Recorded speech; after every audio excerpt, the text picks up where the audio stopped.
ಆಂಜನೇಯ ಸ್ವಾಮಿಯ ಭಕ್ತರನ್ನು ನಾವು ದೇಶ ವಿದೇಶಗಳಲ್ಲೂ ನೋಡಬಹುದು. ಹೆಚ್ಚಾಗಿ ಪೂಜಿಸಲ್ಪಡುವ ಹಿಂದೂ ದೇವರುಗಳಲ್ಲಿ ಆಂಜನೇಯ ಸ್ವಾಮಿಯು ಒಬ್ಬರು. ಆಂಜನೇಯ ಸ್ವಾಮಿಗೆ ನಾವು ಎಷ್ಟು ಬಾರಿ ಪ್ರದಕ್ಷಿಣೆಯನ್ನು ಹಾಕಬೇಕು? ಆಂಜನೇಯನಿಗೆ ಪ್ರದಕ್ಷಿಣೆ ಹಾಕುವಾಗ ಯಾವ ಮಂತ್ರ ಪಠಿಸಬೇಕು ನೋಡಿ. ಹಿಂದೂ ಧರ್ಮದಲ್ಲಿ ನಾವು ಸಪ್ತ ಚಿರಂಜೀವಿಗಳು ಎಂದು 7 ಚಿರಂಜೀವಿಗಳನ್ನು ಕರೆಯುತ್ತೇವೆ. ಈ 7 ಜನರು ಇಂದಿಗೂ ಭೂಮಿಯ ಮೇಲೆ ವಾಸವಾಗಿದ್ದಾರೆ ಎನ್ನುವ ನಂಬಿಕೆ ಇದೆ.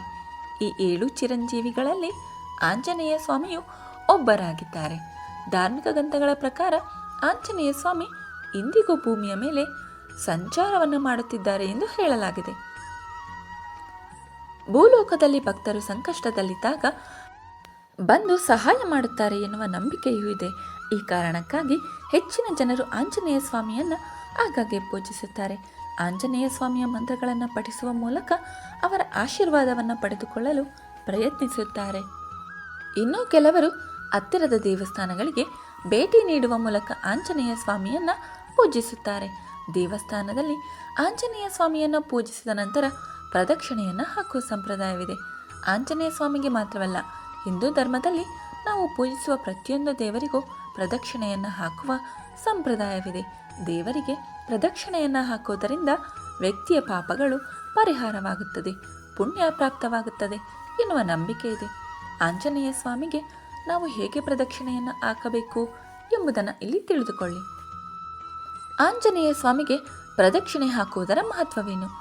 ಆಂಜನೇಯ ಸ್ವಾಮಿಗೆ ನಾವು ಪ್ರದಕ್ಷಿಣೆಯನ್ನು ಹಾಕುವುದರಿಂದ ವ್ಯಕ್ತಿಯ ಎಲ್ಲ ರೀತಿಯ ಇಷ್ಟಾರ್ಥಗಳು ಶೀಘ್ರದಲ್ಲೇ ಈಡೇರುತ್ತದೆ ಎನ್ನುವ ನಂಬಿಕೆ ಇದೆ.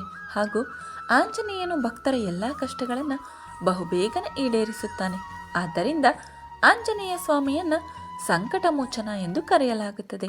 ಆಂಜನೇಯ ಸ್ವಾಮಿಗೆ ಪ್ರದಕ್ಷಿಣೆಯನ್ನು ಹಾಕುವುದರಿಂದ ಎಲ್ಲ ರೀತಿಯ ತೊಂದರೆಗಳು ದೂರ ಆಗುವುದು, ಧೈರ್ಯ ಮತ್ತು ಸ್ಥೈರ್ಯ ಕೂಡ ಹೆಚ್ಚಾಗುವುದು. ಆಂಜನೇಯ ಸ್ವಾಮಿಗೆ ಎಷ್ಟು ಬಾರಿ ಪ್ರದಕ್ಷಿಣೆಯನ್ನು ಹಾಕಬೇಕು? ಆಂಜನೇಯ ಸ್ವಾಮಿ ದೇವಸ್ಥಾನಕ್ಕೆ ಭೇಟಿ ನೀಡಿ ಆತನಿಗೆ ಪ್ರದಕ್ಷಿಣೆಯನ್ನು ಹಾಕುವ ಸಮಯದಲ್ಲಿ ಸಂಕಟ ಮೋಚನ ಹನುಮಾನ್ ಮಂತ್ರವನ್ನು ಪಠಿಸಬೇಕು.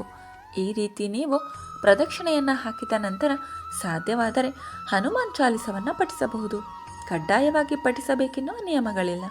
ಹಾಗೂ ಆಂಜನೇಯ ಸ್ವಾಮಿಗೆ ನೀವು ಸಂಪೂರ್ಣವಾಗಿ 3 ಬಾರಿ ಪ್ರದಕ್ಷಿಣೆಯನ್ನು ಹಾಕುವುದು ಅತ್ಯಂತ ಮಂಗಳಕರವಾಗಿರುತ್ತದೆ. ಆಂಜನೇಯ ಸ್ವಾಮಿಗೆ ಪ್ರದಕ್ಷಿಣೆ ಹಾಕಿದ ನಂತರ ಏನು ಮಾಡಬೇಕು? ಸಾಮಾನ್ಯವಾಗಿ ದೇವರನ್ನು ಪೂಜಿಸಿದ ನಂತರವೇ ನಾವು ಪ್ರದಕ್ಷಿಣೆಯನ್ನು ಪ್ರಾರಂಭಿಸುತ್ತೇವೆ. ಹಾಗೆ ಆಂಜನೇಯನ ಪೂಜೆಯನ್ನು ಮಾಡಿದ ನಂತರವೇ ಆತನಿಗೆ ಪ್ರದಕ್ಷಿಣೆಯನ್ನು ಹಾಕಬೇಕು. ಹನುಮಂತನಿಗೆ ಪ್ರದಕ್ಷಿಣೆಯನ್ನು ಹಾಕಿದ ನಂತರ ದೇವಸ್ಥಾನದಲ್ಲಿ ಒಂದು ಸ್ಥಳದಲ್ಲಿ ಕುಳಿತು ರಾಮನಾಮವನ್ನು ಅಥವಾ ರಾಮನ ಮಂತ್ರಗಳನ್ನು ಪಠಿಸಬೇಕು.